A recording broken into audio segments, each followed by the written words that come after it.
السلام علیکم ورحمۃ اللہ وبرکاتہ۔ محترم بزرگوں اور عزیز دینی و ایمانی بھائیوں اور دوستوں، الحمدللہ جیسے کہ روزانہ قرآن پاک کا خلاصہ اور سورتوں کا تعارف پیش کیا جا رہا ہے، جس میں آج الحمدللہ 26ویں قسط یعنی 26ویں پارے کا خلاصہ پیش کیا جا رہا ہے۔ پہلے سورتوں کا تعارف سماعت فرمائیں۔ سورۃ الاحقاف، لہذا اس سورت کی آیت نمبر 29 اور 30 سے معلوم ہوتا ہے کہ یہ اس وقت نازل ہوئی تھی جب جنات کی ایک جماعت نے حضور نبی کریم صلی اللہ علیہ وسلم سے قرآن کریم سنا تھی۔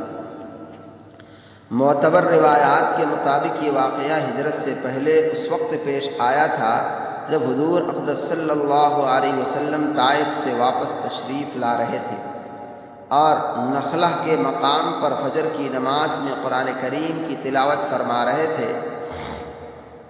دوسری مکی صورتوں کی طرح اس صورت میں بھی اسلام کے بنیادی عقائد یعنی توحید و رسالت اور آخرت کو دلائل کے ساتھ بیان کیا گیا۔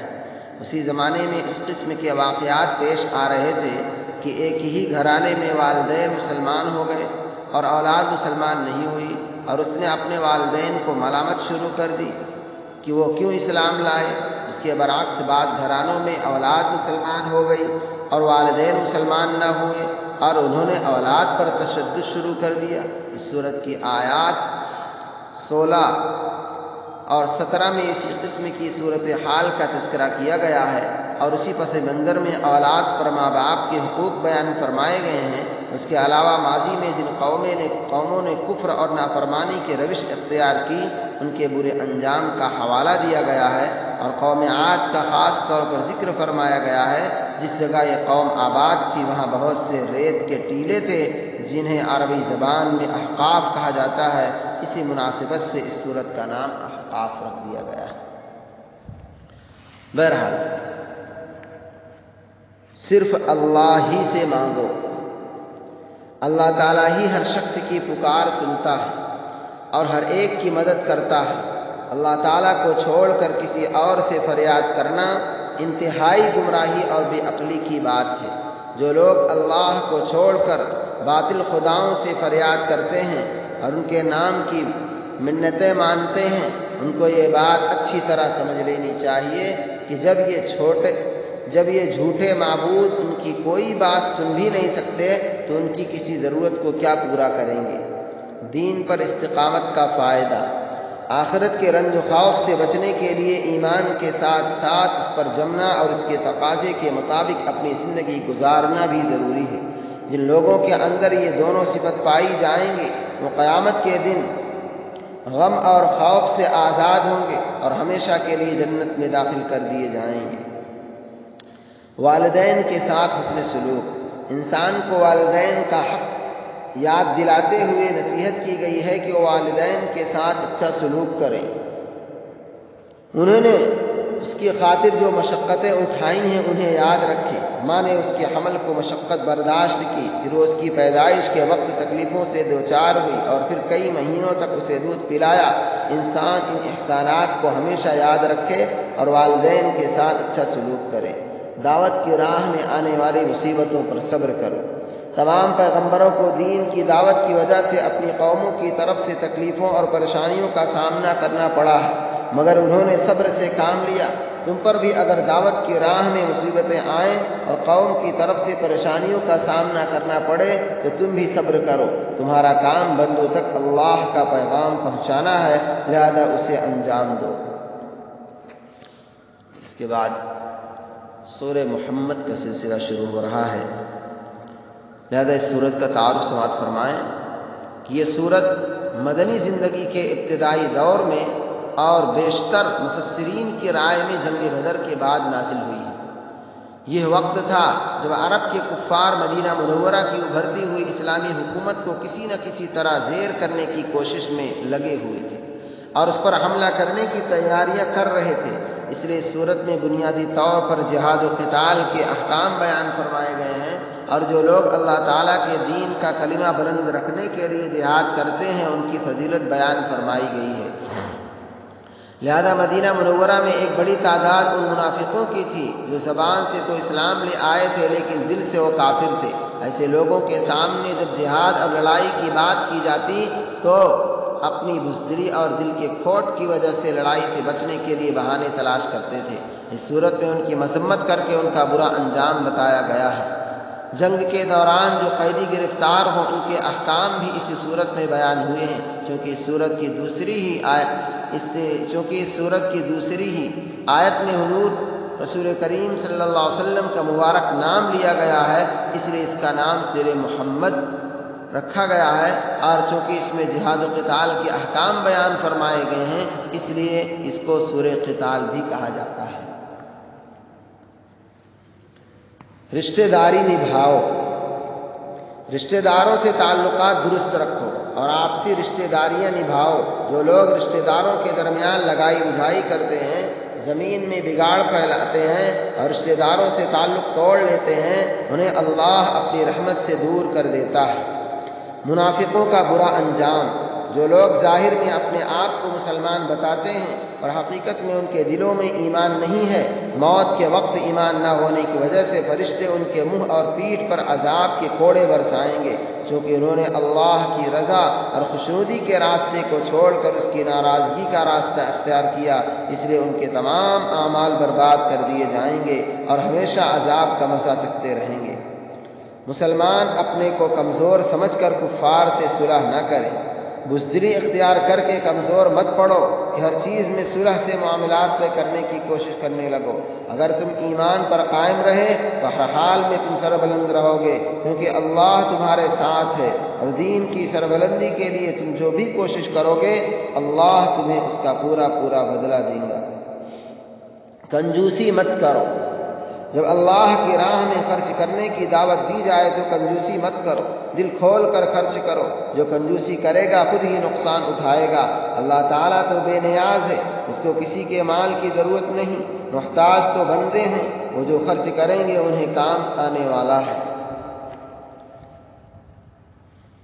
اس کے بعد سورہ محمد کے بعد سورہ فتح کا سلسلہ شروع ہو رہا ہے۔ اس سورت کا تعارف سماعت فرمائیں۔ سورۃ الفتح یہ صلح حدیبیہ کے موقع پر نازل ہوئی تھی، جس کا واقعہ مختصراً یہ ہے کہ ہجرت کے 6 سال حضور نبی کریم صلی اللہ علیہ وسلم نے یہ ارادہ فرمایا کہ اپنے صحابہ کے ساتھ عمرہ ادا فرمائیں۔ آپ نے یہ خواب بھی دیکھا تھا کہ آپ مسجد حرام میں اپنے صحابہ کے ساتھ داخل ہو رہے ہیں، چنانچہ آپ 1400 صحابہ کے ساتھ مکہ مکرمہ روانہ ہوئے۔ جب مکہ مکرمہ کے قریب پہنچے تو آپ کو پتہ چلا کہ قریش کے مشرکین نے ایک بڑا لشکر تیار کیا ہے، جس کا مقصد یہ ہے کہ آپ کو مکہ مکرمہ میں داخل ہونے سے روکیں گے۔ اس خبر کے ملنے پر آپ نے اپنی پیش قدمی روک دی اور مکہ مکرمہ سے کچھ دور مدینے کے مقام پر پڑاؤ ڈالا، حدیبیہ کے مقام پر پڑاؤ ڈالا۔ یہ جگہ آج کل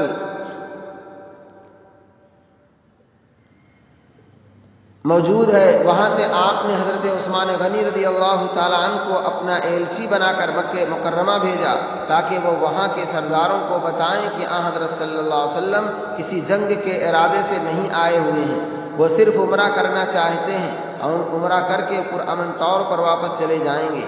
حضرت عثمان غنی رضی اللہ تعالیٰ عنہ مکہ مکرمہ گئے تو ان کے جانے کے کچھ ہی بعد یہ افواہ پھیل گئی کہ مکہ مکرمہ کے کافروں نے انہیں قتل کر دیا ہے۔ اس موقع پر حضرت صلی اللہ علیہ وسلم نے صحابہ کرام کو جمع کر کے ان سے یہ بیعت لی، یعنی ہاتھ میں ہاتھ لے کر یہ عہد لیا کہ اگر کفار مکہ مسلمانوں پر حملہ آور ہوئے تو ان کے مقابلے میں اپنی جانوں کی قربانی پیش کریں گے۔ اس کے بعد حضرت صلی اللہ علیہ وسلم نے قبیلے خزاعہ کے ایک سردار کے ذریعے قریش کے سرداروں کو یہ پیشکش کی کہ اگر وہ ایک مدت تک جنگ بندی کا معاہدہ کرنا چاہیں تو آپ اس کے لیے تیار ہیں۔ جواب میں مکہ مکرمہ سے کئی ایلچی آئے اور آخرکار ایک معاہدہ لکھا گیا جس میں محمد بن اسحاق رحمۃ اللہ علیہ کی روایت کے مطابق یہ طے ہوا کہ حضرت صلی اللہ علیہ وسلم اور قریش اور قریش آئندہ 10 سال تک ایک دوسرے کے خلاف کوئی جنگ نہیں کریں گے۔ اسی معاہدے کو صلح حدیبیہ کا معاہدہ کہا جاتا ہے۔ صحابہ کرام اس موقع پر کافروں کے طرز عمل سے بہت غم و غصے کی حالت میں تھے، اور کافروں نے صلح کی یہ شرط رکھی تھی کہ اس وقت مسلمان واپس مدینہ منورہ چلے جائیں اور اگلے سال آ کر عمرہ کریں۔ تمام صحابہ احرام باندھ کر آئے ہوئے تھے اور کافروں کی ضد کی وجہ سے احرام کھولنا ان کو بہت بھاری معلوم ہو رہا تھا۔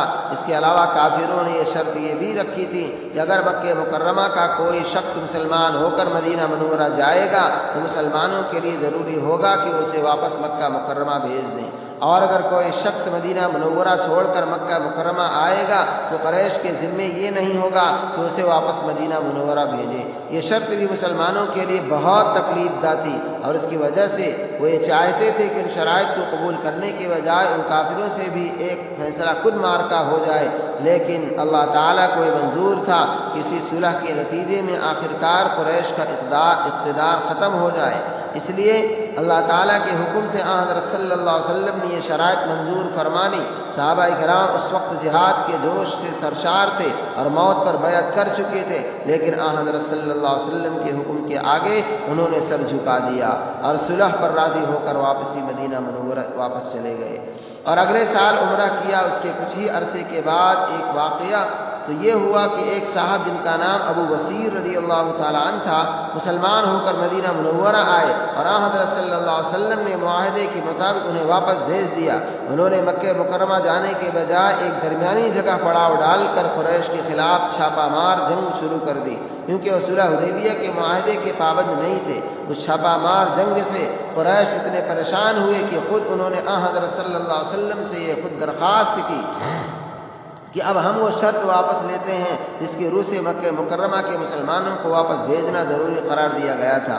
قریش نے کہا کہ اب جو کوئی مسلمان ہو کر آئے تو آپ اسے مدینہ منورہ ہی میں رکھیں، اور ابو بصیر اور ان کے ساتھیوں کو بھی اپنے پاس بلا لیں۔ چنانچہ آپ نے انہیں مدینہ منورہ بلا لیا۔ دوسرا واقعہ یہ بھی ہوا کہ قریش کے کافروں نے 2 سال کے اندر حدیبیہ کے معاہدے کی خلاف ورزی کی، اور حضرت صلی اللہ علیہ وسلم نے انہیں پیغام بھیجا کہ یا تو وہ اس کی تلافی کریں یا معاہدہ ختم کریں۔ قریش نے اس وقت غرور میں آ کر کوئی بات نہ مانی، جس کی وجہ سے حضرت صلی اللہ علیہ وسلم نے ان کو پیغام بھیج دیا کہ اب ہمارا آپ کا معاہدہ ختم ہو گیا۔ اس کے بعد آپ نے ہجرت کے 8ویں سال 10,000 صحابہ کے ساتھ مکہ مکرمہ کی طرف پیش قدمی فرمائی۔ اس وقت تک قریش کا غرور ٹوٹ چکا تھا، اور حضرت صلی اللہ علیہ وسلم کسی خاص خون ریزی کے بغیر مکہ مکرمہ میں فاتح بن کر داخل ہوئے، اور قریش کے لوگوں نے شہر آپ کے حوالے کر دیا۔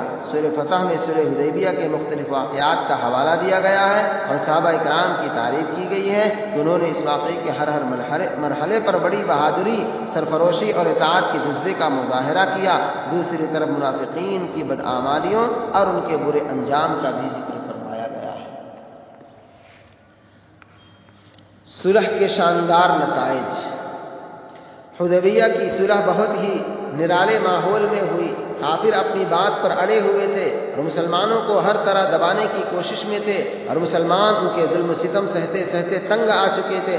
ایسے نازک ترین حالات میں حضور صلی اللہ علیہ وسلم نے صبر و تحمل سے کام لیا اور صلح ہی کو مناسب سمجھ کر کافروں کی بات مان لی، لیکن اللہ تعالیٰ نے اس صلح کو بہت بڑی فتح و کامیابی قرار دیا۔ اس صلح ہی کی برکت تھی کہ لوگ کھلم کھلا اسلام میں داخل ہونے لگے۔ اسلام عرب میں ہر طرف پھیلنے لگا، دشمنوں کے دل میں رعب بیٹھ گیا، یہاں تک کہ صلح کے 2 سال بعد مسلمانوں نے مکہ مکرمہ کو فتح کر لیا۔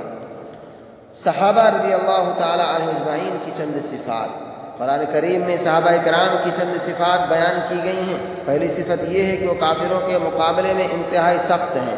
دوسری صفت یہ ہے کہ آپس میں انتہائی نرم ہیں۔ ان حضرات کی دوستی اور دشمنی میں ان کے نفس کو دخل نہیں ہوتا، کیونکہ وہ دوستی اور دشمنی اللہ ہی کے لیے کرتے ہیں۔ تیسری صفت یہ بیان کی گئی ہے کہ وہ اللہ کا فضل اور اس کی رضامندی حاصل کرنے کے لیے رکوع اور سجدوں میں مشغول رہتے ہیں۔ ان کے کثرت سے سجدے کرنے کی وجہ سے ان کی پیشانیوں پر سجدوں کے نشان پڑ گئے ہیں۔ مسلمانوں کو بھی صحابہ کی یہ صفات اختیار کرنی چاہیے۔ بغیر سوچے سمجھے ہر ایک کی بات مت مانو۔ مسلمانوں کی تعلیم دی گئی کہ اگر کوئی غیر معتبر اور لاپرواہ شخص کوئی خبر لے کر آئے تو فوراً اس کی بات مت مان لو، بلکہ پہلے اس بات کی اچھی طرح تحقیق کر لو، اس کے بعد کوئی قدم اٹھاؤ۔ کہیں ایسا نہ ہو کہ تم ایسے شخص کی بات سن کر کوئی غلط قدم اٹھا لو اور بعد میں تمہیں پچھتانا پڑے اور وہ پچھتانا تمہارے کوئی کام نہ آئے۔ جھگڑا ہو جائے تو صلح کراؤ۔ تمام مسلمان آپس میں بھائی بھائی ہیں۔ اگر کبھی کسی وجہ سے مسلمانوں کے دو گروہوں میں لڑائی ہو جائے تو ان کے درمیان صلح صفائی کی کوشش کرنی چاہیے اور عدل و انصاف کے ساتھ صلح کراؤ۔ اللہ تعالیٰ انصاف کرنے والوں کو پسند کرتا ہے۔ چند بری عادتوں پر تنبیہ۔ ایمان والوں کو چند اہم معاشرتی اور اخلاقی برائیوں کی طرف متوجہ کر کے اس سے روکا گیا۔ کسی کو حقیر اور کمتر سمجھ کر اس کا مذاق مت اڑاؤ۔ ہو سکتا ہے کہ اللہ کے نزدیک وہ تم سے بہتر ہو۔ آپس میں ایک دوسرے کو طعنہ مت دو، ایک دوسرے کو برے لقب اور برے نام سے مت پکارو، کسی کے بارے میں برا گمان مت رکھو، کسی کی ٹوہ میں مت پڑو کہ وہ کیا کر رہا ہے۔ غیبت سے بچو، کسی کی غیبت مت کرو، یعنی کسی کے پیٹھ پیچھے اس کی برائی مت کرو۔ کیا تمہیں یہ اچھا لگتا ہے کہ اپنے مرے ہوئے بھائی کا گوشت کھاؤ؟ یقیناً تم اسے پسند نہیں کرو گے، تو سمجھ لو کہ غیبت کرنا بھی اپنے مردہ بھائی کے گوشت کھانے جیسا ہے، لہذا اس سے پرہیز کیا کرو۔ اصل چیز پرہیزگاری ہے۔ خاندان، نسب، قبیلہ اور برادری اللہ تعالیٰ کی بہت بڑی نعمت ہے، اس کے ذریعے سے آپس میں پہچان ہوتی ہے، مگر یہ چیزیں ناز اور فخر کرنے کے لائق نہیں ہیں، بلکہ انسان کی عزت کا معیار اللہ تعالیٰ کے نزدیک صرف تقوی اور پرہیزگاری ہے۔ ہر عمل لکھا جا رہا ہے۔ اللہ تعالیٰ نے انسانوں کے اقوال و اعمال محفوظ رکھنے کے لیے فرشتوں کو مقرر کر رکھا ہے۔ ہر انسان پر 2 فرشتے مقرر ہیں، ایک اس کے دائیں طرف، دوسرا بائیں طرف۔ انسان کی زبان سے نکلنے والا ہر لفظ اور اس کے اعضاء سے صادر ہونے والا ہر عمل فرشتے تحریر کر لیتے ہیں۔